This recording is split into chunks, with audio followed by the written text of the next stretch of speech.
बांग्लादेश में हिंदुओं के साथ हो रही घटनाओं के विरोध में कल हिंदू समाज के आह्वान पर राजधानी भोपाल में प्रदर्शन हुआ। इस शांतिपूर्ण प्रदर्शन में करीब 1 लाख लोग इकट्ठे हुए। भोपाल के भारत माता चौराहे पर धरना प्रदर्शन के बाद लोग रैली के रूप में रोशनपुरा चौराहे तक पहुंचे, जहां प्रशासन के अधिकारियों को राज्यपाल के नाम ज्ञापन सौंपकर रैली समाप्त की गई। सकल हिंदू समाज के आह्वान पर भोपाल के बाजारों को आधे दिन के लिए बंद रखा गया। हालांकि भोपाल के टीला जमालपुरा इलाके में बाजार बंद कराने को लेकर विवाद की स्थिति पैदा हो गई। उधर कांग्रेस ने इस मुद्दे को लेकर सरकार से बांग्लादेश सरकार पर दबाव बनाने की मांग की है। भोपाल के साथ ही इंदौर में भी हिंदू समाज ने प्रदर्शन किया।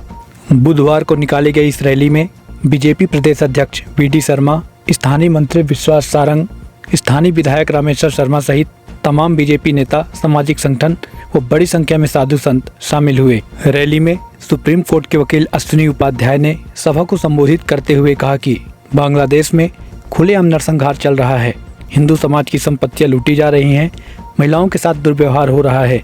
बांग्लादेश की सरकार पूरी तरह से फेल साबित हुई है। इसी तरह इंदौर में भी लोगों ने अंतर्राष्ट्रीय समुदाय से इस मुद्दे पर हस्तक्षेप करने की मांग करते हुए अंतर्राष्ट्रीय स्तर की जांच समिति गठित कर दोषियों के खिलाफ कठोर कार्रवाई की मांग की है। स्वयंसेवक संघ ने इंदौर के सकल हिंदू समाज से पैदल मार्च में शामिल होने का आह्वान किया था। लिहाजा शहर के हजारों लोग सुबह 7 बजे से ही लाल बाग परिसर में जुटना शुरू हो गए थे। दोपहर होते होते लोगों की संख्या करीब 4 लाख तक पहुँच गई। लाल बाग परिसर में तमाम हिंदू समाज के लोगों के साथ साधु संतों की मंडली भी मौजूद रही। आज राजा भोज की इस पवित्र भूमि को प्रणाम करता हूं और अपने बांग्लादेश के सभी हिंदू भाइयों और बहनों को आश्वस्त करता हूं कि भारत के 99.99% हिंदू आपके साथ हैं। पॉइंट 1 छोड़ दे रहा हूं क्योंकि पॉइंट 1 में एक दिल्ली में परिवार है, एक कर्नाटक में एक परिवार है, एक तमिलनाडु का परिवार है, वो भी हिंदू है लेकिन शायद वो बांग्लादेश वालों के साथ नहीं है। ऐसे एक आध यूपी में परिवार है। तो देश में 50-60 परिवार हैं जो हर मामले में सार्वजनिक रूप से अपना बयान जारी करते हैं, लेकिन बांग्लादेश में इतना नृशंस नरसंहार हो रहा है, इसके बावजूद उनका सार्वजनिक बयान नहीं आया है। तो ये मान के चलते हैं कि यानी जो कुछ बांग्लादेश में हो रहा है उनको मूक समर्थन वो दे रहे।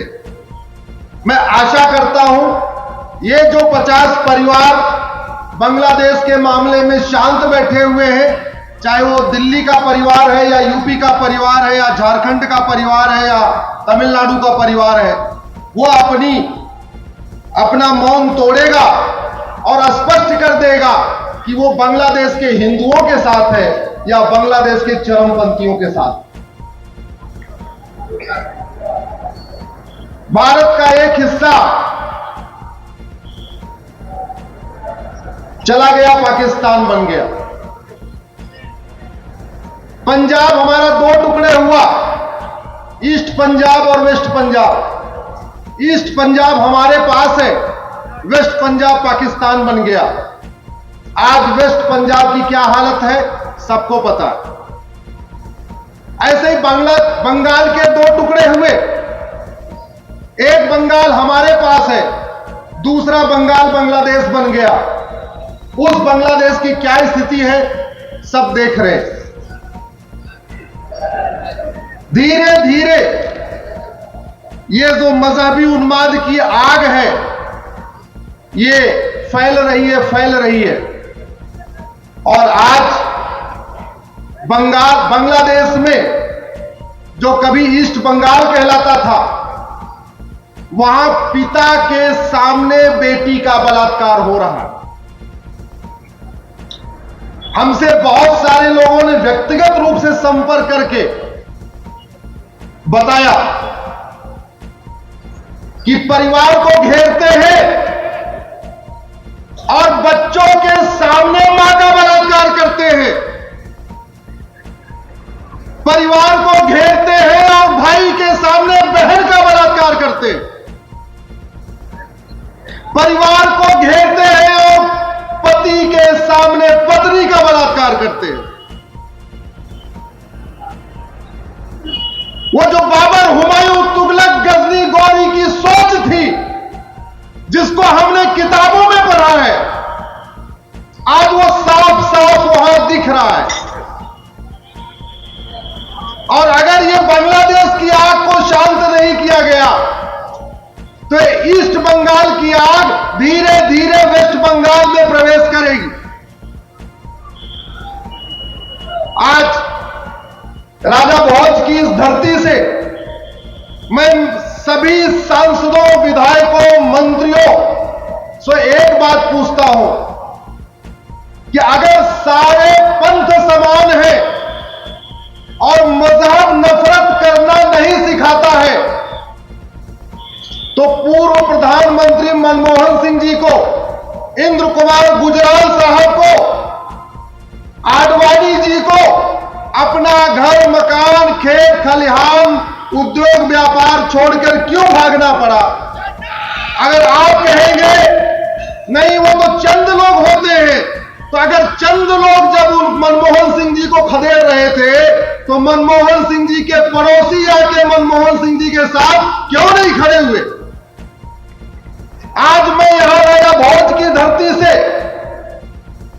भारत के सारे अधिवक्ताओं से और विशेष रूप से सुप्रीम कोर्ट और हाई कोर्ट के जजों से पूछ रहा हूं, अगर सारे पंथ समान होते हैं और मजहब आपस में बैर रखना नहीं सिखाता, तो सॉली सोराब जी को, फाली नरीमन साहब को,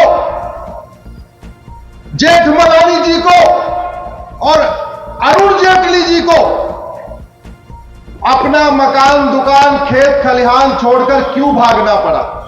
और जब भाग रहे थे तो उनके पड़ोसी जो कन्वर्टेड हिंदू थे वो उनकी मदद क्यों नहीं कर रहे थे? आज मैं भारत के सारे हीरो, हीरोइन, निर्माता, निर्देशक, फिल्म बनाने वाले, सीरियल बनाने वालों से पूछ रहा हूं कि ऋतिक रोशन के दादा रोशन साहब को सब कुछ छोड़ के क्यों भागना पड़ा? यश चोपड़ा, प्रेम चोपड़ा, राज कपूर, राजेंद्र कुमार, सुनील दत्त, इन लोगों को अपना मकान, दुकान, खेत खलिहान छोड़कर क्यों भागना पड़ा? और जब भाग रहे थे तो उनके पड़ोसी जो कन्वर्टेड हिंदू थे वो उनकी मदद क्यों नहीं कर रहे थे? आज मैं भारत के सारे पत्रकारों, कलमकारों, लेखकों, बुद्धिजीवियों से पूछ रहा हूं कि आखिर गुलजार साहब को, खुशवंत सिंह जी को अपना मकान, दुकान, खेत खलिहान छोड़ के क्यों भागना पड़ा? आज मैं सारे खिलाड़ियों से पूछता हूं कि लाला अमरनाथ, मोहिंदर अमरनाथ और मिल्खा सिंह जी को सब कुछ छोड़ के क्यों भागना पड़ा? क्योंकि जब जब भारत में कोई बात आती है, जब भारत में हम कहते हैं संविधान लागू करो, तो हमको ही सांप्रदायिक करार दिया जाता है। जिस भगवा झंडे से पूरा आजादी का आंदोलन हुआ, जैसे वो भगवा झंडा लेके हम निकलते हैं तो ये तथाकथित नेता, अभिनेता, लेखक, बुद्धिजीवी, पत्रकार, कलमकार हमको ही भगवाधारी बोल देते हैं। आखिर पाकिस्तान, आज बांग्लादेश में संविधान भी है, बांग्लादेश में सुप्रीम कोर्ट भी है, बांग्लादेश में सेना भी है, बांग्लादेश में टीवी चैनल भी है, बांग्लादेश में नेता, अभिनेता, लेखक, बुद्धिजीवी, पत्रकार, कलमकार सब कुछ है जो भारत में है। फिर वहां के हिंदुओं को अपना मकान, दुकान, खेत खलिहान छोड़कर क्यों भागना पड़ा? कुछ दिन पहले तो बांग्लादेश के सुप्रीम कोर्ट के जज साहब घर छोड़ के भागे और बॉर्डर पे भारत में घुसने की कोशिश कर रहे थे। हमारे बीएसएफ वालों ने पकड़ लिया।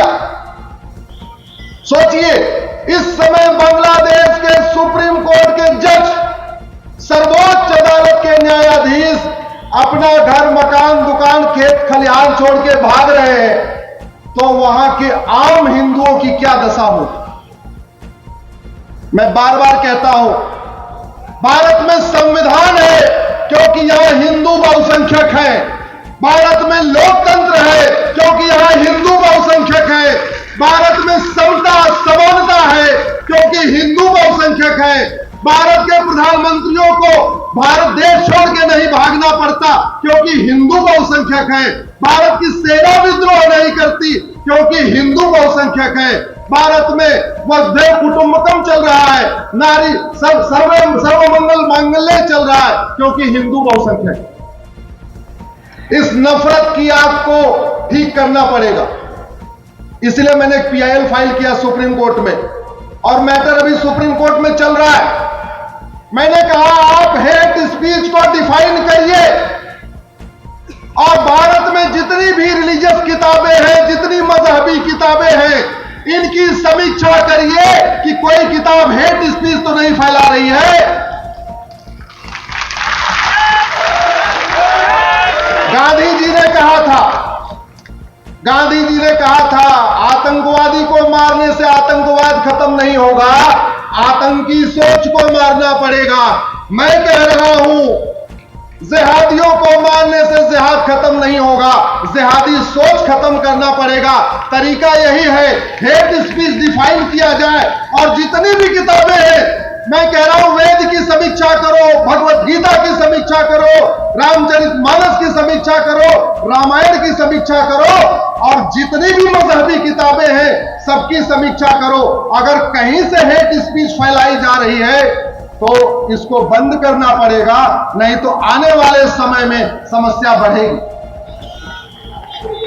आज बांग्लादेश में जो हिंदू डॉक्टर है उनसे इस्तीफा लिया जा रहा है, जो अध्यापक है उनसे इस्तीफा लिया जा रहा है, इवन वहां जो जज है हिंदू उनसे इस्तीफा लिया जा रहा है, जो हिंदू पुलिस अधिकारी है, कांस्टेबल है, थानेदार है, कप्तान है, उनको भी इस्तीफा देने के लिए मजबूर किया जा रहा है। आज मैं इस भोपाल की पवित्र भूमि से भारत के सभी अपने पुलिस वाले साथियों को बताना चाहता हूं, धर्मांतरण रोकने के लिए गुरु तेग बहादुर जी ने अपना शीश कटवा दिया था। धर्मांतरण रोकने के लिए गुरु गोविंद सिंह जी ने पूरा परिवार बलिदान कर दिया। धर्मांतरण रोकने के लिए छत्रपति शिवाजी महाराज ने पूरा बलिदान कर दिया। आप हमारे कहने से केवल एक काम करिए, जब कभी आपको धर्मांतरण की शिकायत मिले, यह विशेष रूप से मैं अपने सारे थानेदार, सारे कप्तान से, अपने जितने सिपाही हैं, सारे पुलिस वाले भाइयों से कहता हूं, जब कभी आपको धर्मांतरण की शिकायत मिले, सीधे धर्मांतरण कराने वाले मिशनरियों, जिहादियों और उनके मददगारों पे NSA लगाइए, UAPA लगाइए, देशद्रोह की धारा लगाइए, वेजिंग वॉर लगाइए, गैंगस्टर एक्ट लगाइए और आपको परेशान होने की जरूरत नहीं है। इसका रास्ता हमने सुप्रीम कोर्ट से खुलवा दिया। आप गूगल करिएगा, conversion national threat to security Ashwini Upadhyay, आपको डिटेल मिलेगा। 14 नवंबर 2022 को माननीय सुप्रीम कोर्ट ने कहा था धर्मांतरण राष्ट्र की सुरक्षा के लिए खतरा है और जो राष्ट्र की सुरक्षा के लिए खतरा होता है उससे निपटने के लिए कानून है NSA, और NSA लगा देंगे, 1 साल जमानत भी नहीं होगी। और इसकी शुरुआत हो चुकी है। अभी गजप्रस्थ, जिसको गाजी खान ने गाजियाबाद बना दिया, वहां एक घटना आई थी, मैंने माननीय सुप्रीम कोर्ट का ऑर्डर दिखाया, कमिश्नर साहब ने NSA लगवा दिया, 1 साल से वो बेल पे जेल में है, बेल नहीं मिली है। इसलिए कह रहा हूं धर्मांतरण राष्ट्र की सुरक्षा के लिए खतरा है, धर्मांतरण देश की एकता अखंडता के लिए खतरा है, धर्मांतरण एक इनडायरेक्ट वॉर है, धर्मांतरण एक संगठित अपराध है, धर्मांतरण एक देशद्रोह है। मुगल यहां सत्ता के लिए नहीं धर्मांतरण कराने आए थे, अंग्रेज यहां सत्ता के लिए नहीं धर्मांतरण कराने आए थे। इसलिए धर्मांतरण कराने वाले मिशनरियों, जिहादियों और उनके मददगारों, जो भारत में सफेद पोश धर्मांतरण कराने वाले जिहादियों की मदद करते हैं, उनके खिलाफ ये 5 धारा लगाइए। जिस दिन आप लगाना शुरू कर देंगे, मैं गारंटी के साथ कहता हूं धर्मांतरण रुक जाएगा। आज की डेट में प्रतिदिन 10,000 हिंदुओं का धर्मांतरण हो रहा है। यह हमारे लिए बहुत चिंता की बात। दूसरी बात, घुसपैठ। शर्म नहीं आती उस वहां के शासकों को? वो 1 करोड़ हिंदुओं को नहीं संभाल पा रहे हैं, जबकि वो वहीं के रहने वाले हैं, और हम 6 करोड़ घुसपैठियों को संभाल के रखे हुए हैं जो यहां अवैध रूप से आए हुए।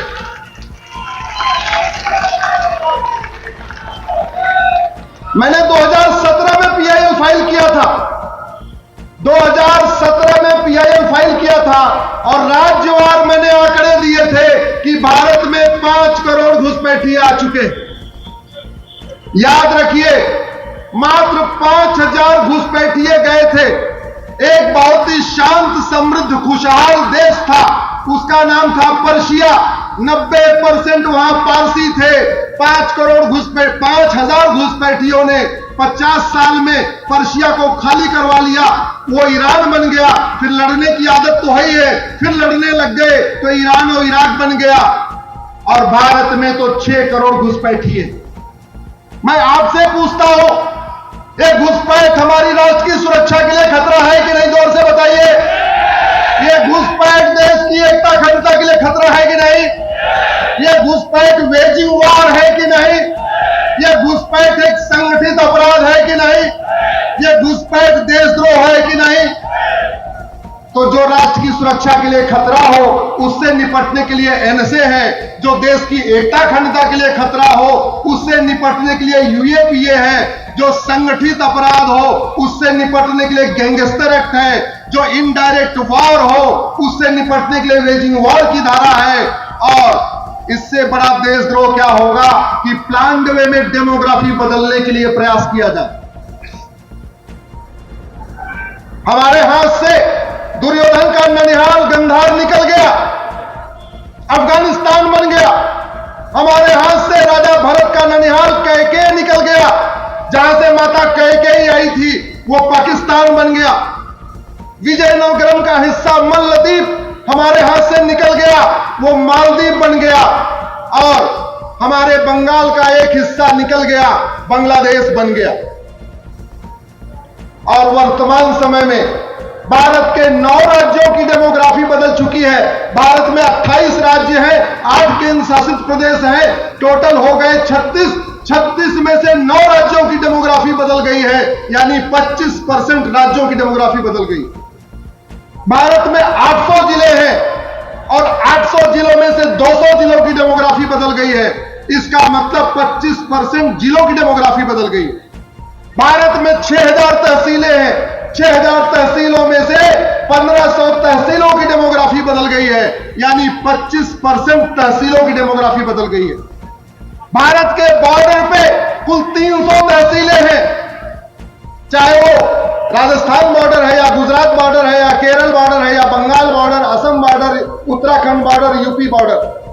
भारत के बॉर्डर पे 300 तहसीलें हैं, 300 की 300 तहसीलों की डेमोग्राफी बदल गई है, यानी बॉर्डर की 100% तहसीलों की डेमोग्राफी बदल गई है। और मूल कारण घुसपैठ, धर्मांतरण, जनसंख्या विस्फोट। यह बहुत बड़ा खतरा है हमारे लिए।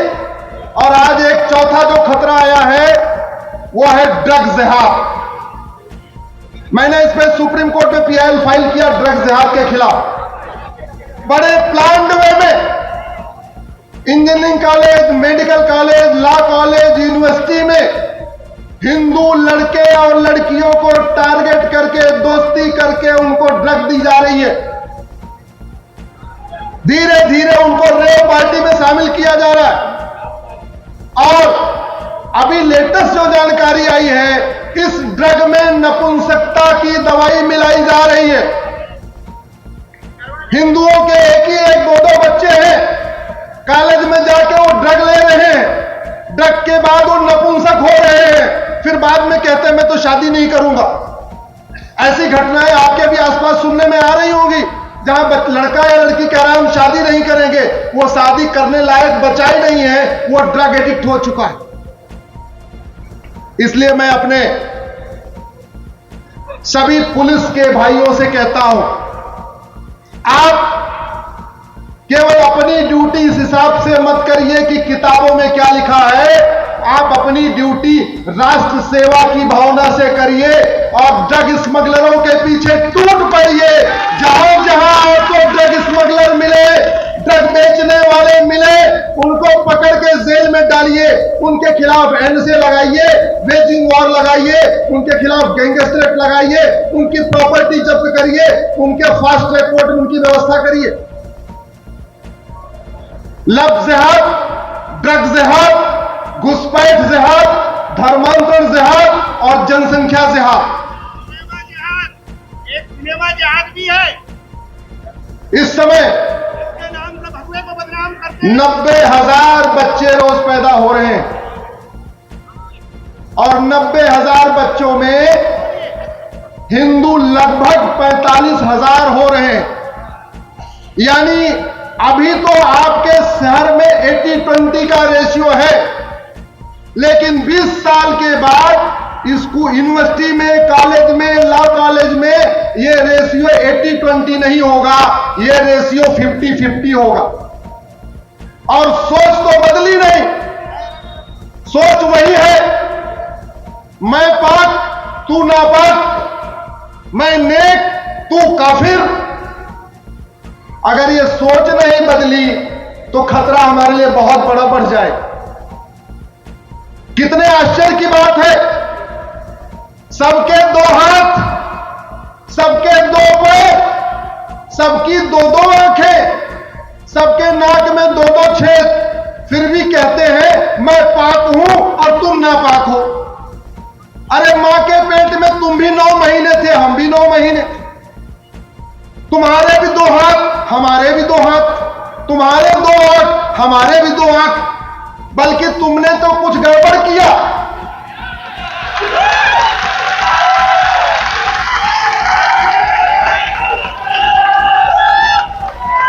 हमने तो ऊपर वाले की दी हुई किसी चीज से कोई छेड़छाड़ किया क्या? तो ऊपर वाले को तो हम मानते हैं, इसलिए हम पाक हैं। तुमने ऊपर वाले की शरीर से छेड़छाड़ किया, इसलिए तुम नापाक हो, हम पाक हैं।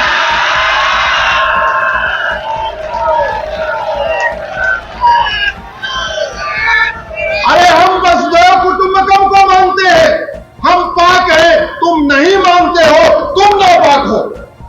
हम नारी तू नारायणी को मानते हैं, हम जननी जन्मभूमि को मानते हैं।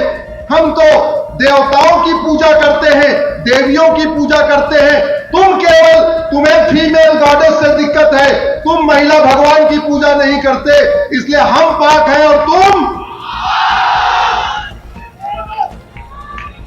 हम कभी नहीं कहते हिंदुओं की जय हो, हम क्या कहते हैं? धर्म की। हम कभी नहीं कहते गैर हिंदुओं का नाश हो, हम क्या कहते हैं? अधर्म का।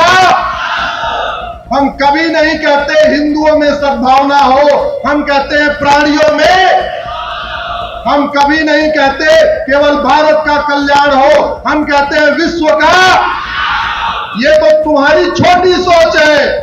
तुम कहते हो जो हमारे में आ जाए वो पाक, जो नहीं आए वो नापाक, जो आएगा उसको जन्नत, जो नहीं आएगा जहन्नुम। हम तो कहते हैं तुम शंकर जी की पूजा करो, विष्णु की पूजा करो, करो तो भी ठीक, न करो तो भी ठीक, व्रत रखो तो भी ठीक, नहीं रखो तो भी ठीक, अष्टांग योग का पालन करो, तुम्हें मोक्ष मिल जाएगा। तो हम पाक और तुम, हम पाक और तुम, इस सोच को हमें आगे बढ़ाना पड़ेगा। हमें बताना पड़ेगा कि सनातन धर्म में वापस आने के कितने फायदे हैं। हमारे यहां आओगे, रास्ता खुला हुआ है, बहन बेटियों को पूरी आजादी रहेगी। आज सनातन स्वतंत्रता देता है। सनातन का मतलब स्वतंत्रता, भोजन की स्वतंत्रता, वेशभूषा की स्वतंत्रता, सोचने की स्वतंत्रता, लिखने की स्वतंत्रता, बोलने की स्वतंत्रता, मेकअप करने की स्वतंत्रता। अफगानिस्तान, पाकिस्तान, बांग्लादेश के जो वैज्ञानिक हैं, जो मिसाइलें बना रहे हैं, उनकी इतनी हिम्मत नहीं है कि सार्वजनिक रूप से कह दे पृथ्वी गोल है। वो कह ही नहीं सकते।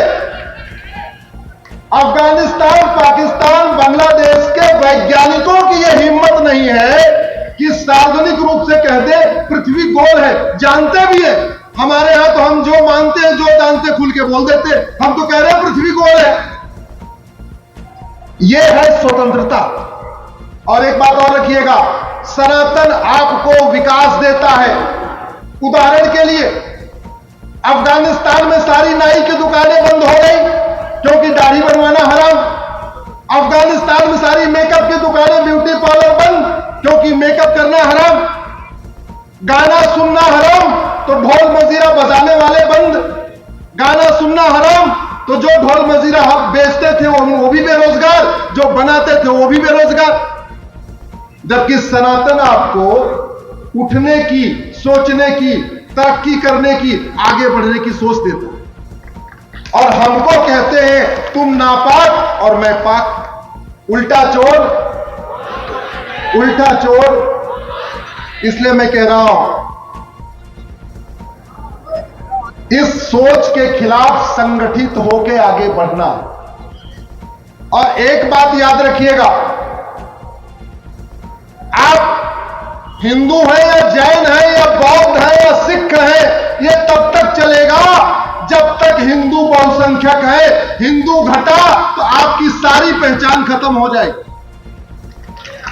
आप ब्राह्मण हैं, क्षत्रिय हैं, वैश्य हैं, दलित हैं, यह पहचान तब तक है जब तक हिंदू बहुसंख्यक है, नहीं तो आपकी यह पहचान खत्म हो जाएगी। दुनिया का सबसे प्राचीन और सबसे बड़ा शंकर जी का मंदिर गंधार नरेश शकुनी, गंधार नरेश ने बनवाया था। आज उस शिव मंदिर की एक एक ईंट उखाड़ के फेंक दी गई। दुनिया की सबसे बड़ी भगवान बुद्ध की मूर्ति अफगानिस्तान में थी, उस मूर्ति के टुकड़े टुकड़े कर दिए।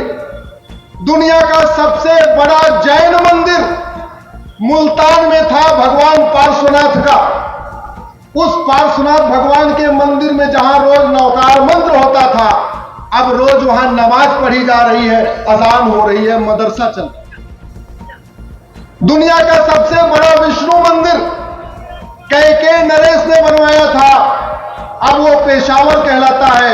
उस मंदिर का अंश खत्म हो चुका है। इसलिए अब समय आ चुका है हम सही चीजों को जन जन पहुंचाएं। और सही चीजों को जन जन पहुंचाने का एक छोटा सा मैं आपको तरीका बताता हूं।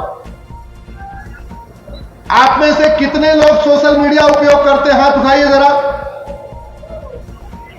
अच्छा, इसमें से फेसबुक कितने उपयोग करते हैं? हाथ उठाइए। बहुत बढ़िया, भोपाल में फेसबुक बहुत लोग उपयोग कर रहे हैं। मैं आपको छोटा सा तरीका बताता हूं। आप अपने नाम के 5000 फ्रेंड बनाइए। अगर आपका नाम राम है तो 5000 राम को बनाइए। आपका नाम श्याम है तो 5000 श्याम को बनाइए। आपका नाम महेश, दिनेश, अखिलेश, गणेश, जो कुछ है, अपने नाम के 5000 मित्र बनाइए। फायदा क्या होगा? आपका नाम गणेश है तो गणेश केरल में भी मिलेगा, बंगाल में भी मिलेगा, गुजरात में भी मिलेगा और एमपी में तो मिलेगा। गणेश हिंदू भी मिलेगा, जैन भी मिलेगा, बौद्ध भी मिलेगा, सिख भी मिलेगा। गणेश अगड़ा भी मिलेगा, गणेश पिछड़ा भी होगा, गणेश ब्राह्मण भी होगा, क्षत्रिय भी होगा, वैश्य भी होगा, दलित भी होगा। तो जो बातें आपने अभी सुनी और जो आपको ठीक लगी, आपके 5000 मित्र होंगे तो आप उनको अपने फेसबुक पे डालेंगे तो भोपाल में बैठे बैठे आप 5000 लोगों तक अपनी बात पहुंचा सकते हैं। जिस दिन और मैं फेसबुक का नाम इसलिए लिया, ट्विटर पे 5 करोड़ लोग हैं, इंस्टाग्राम पे 5 करोड़ लोग हैं, फेसबुक पे 50 करोड़ लोग हैं। भारत में सबसे ज्यादा लोग फेसबुक उपयोग करते हैं, हम वहां ठीक से अपना फ्रेंड नहीं बना रहे। ट्विटर पे कितने लोग फॉलो करेंगे आपके हाथ में नहीं, इंस्टा पे कितने लोग फॉलो करेंगे आपके हाथ में नहीं, लेकिन फेसबुक पे 5000 मित्र बनाना यह आपके हाथ में। इसलिए मैं आपसे आग्रह कर रहा हूं, 5000 फेसबुक फ्रेंड बनाइए और समस्या मूल कारण समाधान लिखिए। एक आप लोगों से आग्रह है, एक मेरा नारा है, वामपंथियों ने चुरा लिया है, बाद में जेएनयू वालों ने चुरा लिया। जरा उस नारे को जोर से बोलिए, हाथ उठा के बोलिए। मैं आगे आगे जो बोलूंगा आपको पीछे से बोलना, हमें चाहिए आजादी। इसी को रिपीट करना है, गुलामी के नाम से। और जोर से बात संसद और सुप्रीम कोर्ट तक पहुंचनी चाहिए। मेरी पीआईएल सुप्रीम कोर्ट में पेंडिंग है, वहां तक जानी चाहिए। गुलामी के नाम से, गुलामी के निशान से, गुलामी की शिक्षा से, गुलामी के इतिहास से, गुलामी की पुलिस व्यवस्था से, गुलामी की न्यायिक व्यवस्था से, गुलामी की टैक्स व्यवस्था से, लव जिहाद लैंड जिहाद से, रोहिंग्या बांग्लादेशी घुसपैठ से, ड्रग्स जिहाद धर्मांतरण से, बम विस्फोट जनसंख्या विस्फोट से। भारत माता की, भारत माता की, भारत माता की। एक देश एक विधान मांग रहा है हिंदुस्तान। एक देश एक विधान, एक देश एक विधान, एक देश एक विधान। बहुत बहुत धन्यवाद, बहुत बहुत आभार। धन्यवाद आदरणीय अश्विनी उपाध्याय जी। 2-3 महत्वपूर्ण सूचनाएं हैं जो हम सबको बहुत गंभीर